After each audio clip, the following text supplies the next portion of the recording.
To the story now, the Special Tribunal has found that a 257 million rand contract for COVID-19 personal protective equipment is invalid. The Gauteng Health Department awarded the tender to the Nkhane Projects and Supply Special Investigating Unit. Spokesperson Kaizer Kganyago joins us now for more. Good to have you, Kaizer, and thank you very much for your time. From reading the declaration, I see it's actually two purchase orders, one for 129 million rands, 375,000, 257 million rands and 418,300. Are they both declared invalid? Good evening and good evening to your listeners and viewers.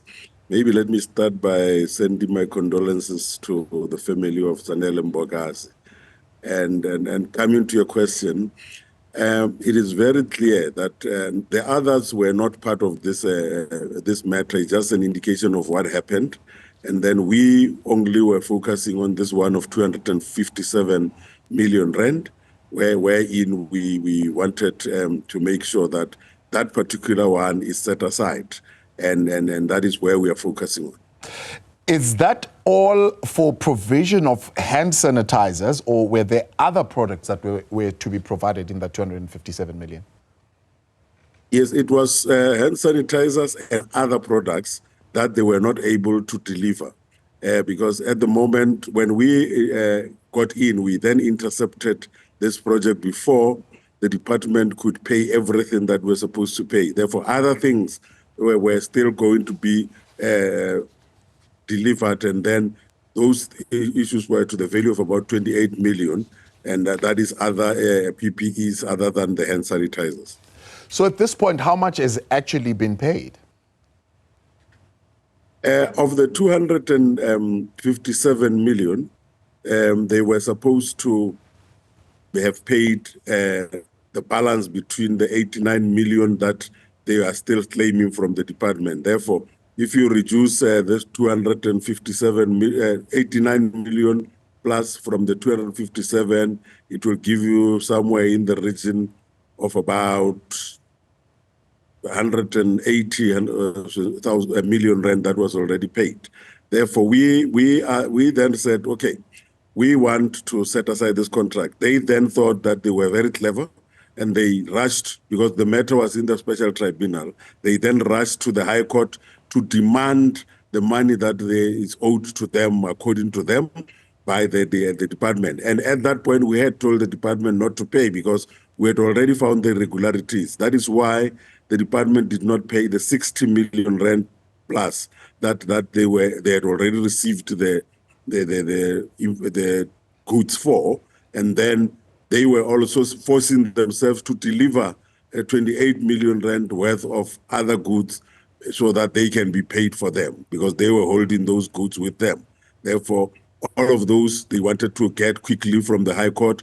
We intervened again at the High Court, and we said to the High Court, please wait, we want to stay the proceedings until the Special Tribunal has finalized this matter. And now the matter is finalized, the contracts are set aside, and we are clear now that we can now go to the High Court and indicate that those contracts have been set aside. One of the issues that you're raising is that they were providing hand sanitizers without a license. Now, they are on the database, it seems, from the reporting of the Gauteng government, as providers of cleaning agents and the likes. Would hand sanitizer not fall within that? Does it require a special license? That is not the main issue for us, Thabo. The main issue was the process. That one was, by the way, to say we wanted to make sure that all of the people that are handling the equipments like or hand sanitizers and things that are used as PPEs must be licensed or must know how to manage them.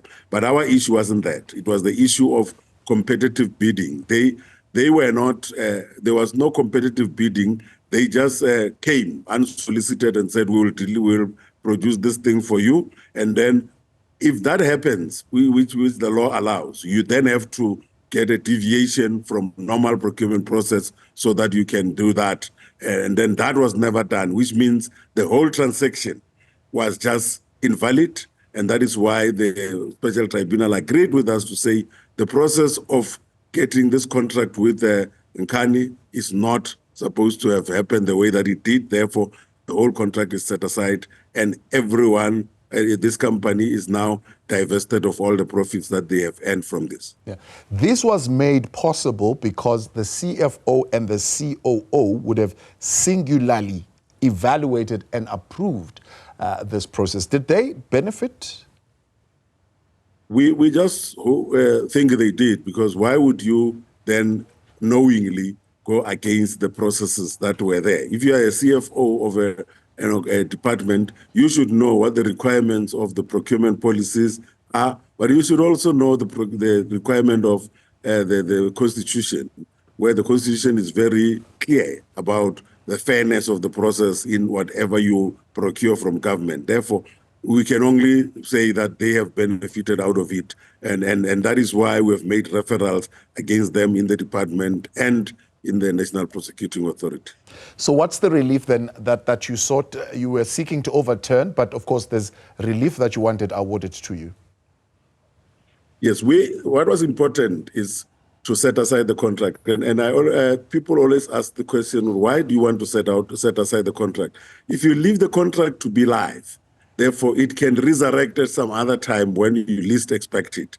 Therefore, it was important to set aside the contract. And once that is done, the whole transaction is illegal. And the law is very clear that when it is illegal, you cannot benefit from an unlawful contract. Therefore, what we want is to say, give us the documents that you have paid for these things, and we will then say you are entitled to keep the money that you used to buy this, because we don't want to disadvantage you. But anything that is above that, we regard that as profit and we take it back. Therefore, we will pay you back what you have paid for those things, and that will be the end of this matter. And then we will then take it back to the Department of Health in Gauteng.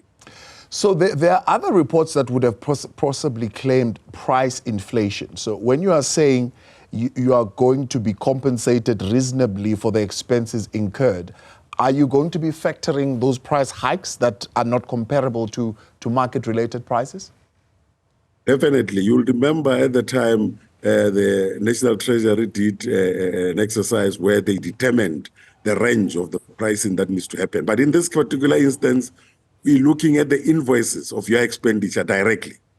And we say, you have bought a mask for this amount, and this is the amount that you can keep.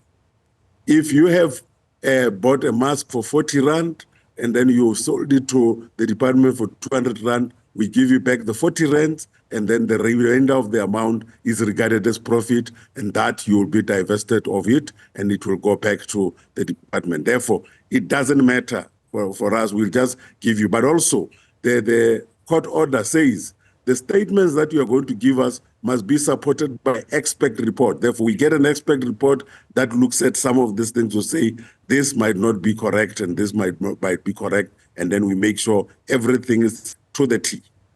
Yet again, these facts that you raised at the tribunal were not contested, except for to say, well, we were not aware that the department officials were not compliant. And that ignorance, of course, does not stand as a defense. You know that ignorance of the law is tantamount to is not acceptable as a defense. Therefore, you cannot say, the fact of the matter is, you know that you did not follow the process. Whether you, and I don't understand how it can be pushed through to say you did not know because you were party to this thing. That's why we use the words that they came to the department unsolicited with a proposal. Therefore, they can't say they did not know. Obviously, you will not know. You cannot say you did not know when you know that you did not follow any process. Kaizer Kganyago, appreciate your time as always. Thanks so much for coming on, speaking on behalf of the SIU.